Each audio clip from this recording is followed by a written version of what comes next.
তাতাইয়ের অন্নপ্রাশনের second part নিয়ে এসে গেছি। সকালে তো দেখলে সমস্ত রিচুয়ালস এন্ড অনুষ্ঠানটা হয়ে গেল। রাতে কিন্তু ফ্যামিলি মেম্বারদেরকে নিয়ে আরো একটা অনুষ্ঠান ছিল। এই দেখো যার অনুষ্ঠান সে কিন্তু বাইরে বাইরে ঘুরছে। আসলে ভিতরে অনেকটা লাউড মিউজিক ছিল, তাই ওকে ভিতরে আনা হচ্ছিল না। সেদিন কিন্তু খুব ভালোই ঠান্ডা ছিল, বাট অনুষ্ঠানে যাবো বলে আমি আর সোয়েটার পরিনি, তাই গিয়ে সবার আগে একটু কফি খেয়ে নিলাম। আর এখানে কিন্তু লাইভ কনসার্টও শুরু হয়ে গেছে, 2-3 জন আর্টিস্টও এসেছিল। এদিকে অদ্ভুত ভাবে দেখো আমরা 3জনই লাল লাল হয়ে গেছি, আর এত মিউজিক শুনে আমরা না নেচে পারলাম না। আরে এ তো সবে শুরু হলো, এবার শুরু হবে আমাদের আসল ডান্স। ওই যে দিদি গিয়ে বলে আসছে কি কি মিউজিক দেবে যাতে আমরা ভালো করে ডান্স করতে পারি।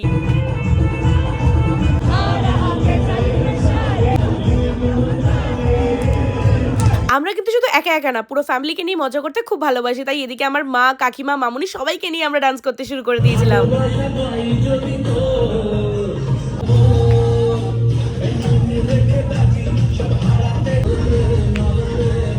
এই দেখো আস্তে আস্তে এত লোকজন হয়ে যায় যে নিচে দাঁড়িয়ে আমি আর ভিডিও করতে পারছিলাম না, তাই সোজা আমি সোফার উপরে উঠে গেছিলাম। এতক্ষণ তাতাই উপরেই ছিল, বাট ওকে নিচে আনানো হলো। আসলে ওর জন্য একটা স্পেশাল পারফরমেন্স হবে এখন।